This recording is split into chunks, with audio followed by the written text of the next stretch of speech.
How to increase blood in the body. क्या बढ़िया प्रश्न पूछा है। इसके पहले मैं एक ब्लड की स्टोरी सुनाता हूँ। मेरा एक क्लाइंट था, वो पहाड़ों पे रहता था, वहाँ पे ऑक्सीजन कम मिलती थी, वो सिगरेट और अल्कोहल का व्यसन भी करता था, तो उससे और कम ऑक्सीजन बॉडी को मिलती थी। जैसे ही ऑक्सीजन कम मिलती है, किडनी के ऊपर एरिथ्रोपोएटिन नाम का एक प्रोटीन एक्टिवेट हो जाता है, कंपाउंड। ये कंपाउंड जैसे ही शरीर में आता है, बोन मैरो के अंदर, यानी कि मेरा जो हाथ है, देखो इसके अंदर बोन है, बोन मैरो के अंदर बनाता है आरबीसी। आरबीसी यानी कि red blood cells, major part of your blood. बन गया, ब्लड बढ़ गया, तो उसका ब्लड बढ़ गया था। ओके, तो इसको हम बोलते हैं सेकेंडरी पॉलीसिथेमिया। ये मैं इसलिए बता रहा हूं ताकि आपको पता चले कि ऑक्सीजन, हीमोग्लोबिन कितना ज्यादा इंपॉर्टेंट है आपके ब्लड के लिए। ओके, एक तो आपको ब्लड बनाने के लिए चाहिए एरिथ्रोपोएटिन, वो नेचुरली आपके शरीर में बन रहा है, जब भी जरूरत है तभी।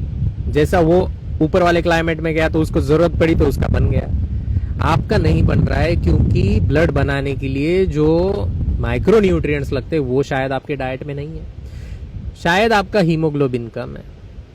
हीमोग्लोबिन यानी कि हीम आयरन से बनता है, वो प्रोटीन होता है एक। टर्शरी 4 जब मिलते हैं तब एक प्रोटीन बनता है, क्वार्टरनरी, वो होता है हीमोग्लोबिन। बीच में आयरन बैठता है उसके ऊपर फिर ऑक्सीजन बैठता है, ट्रांसपोर्टेशन डिलीवरी करता है।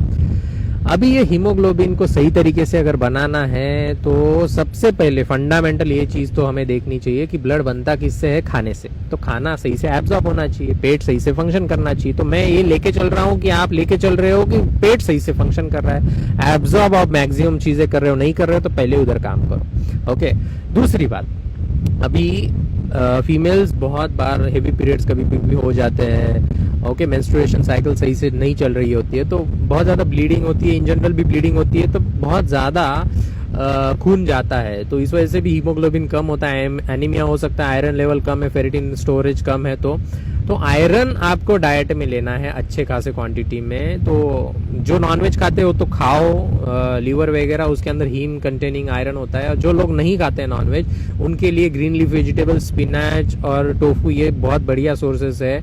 डेट्स एक बहुत अच्छा सोर्स है। और उसके साथ साथ आपको B12 भी चाहिए। B12 के लिए मैंने पिछले वीडियो बना दिया है, सप्लीमेंट या फिर खाने से कैसे लेना है हमको, वेजिटेरियन डाइट में नहीं होता है। और उसके साथ साथ B12 को सपोर्ट करने के लिए फोलेट चाहिए, आरबीसी बनाने के लिए फोलेट चाहिए। ये अगर बन गया तो आपका ब्लड बढ़ गया। That's it. You are watching Prathamesh Bhosle.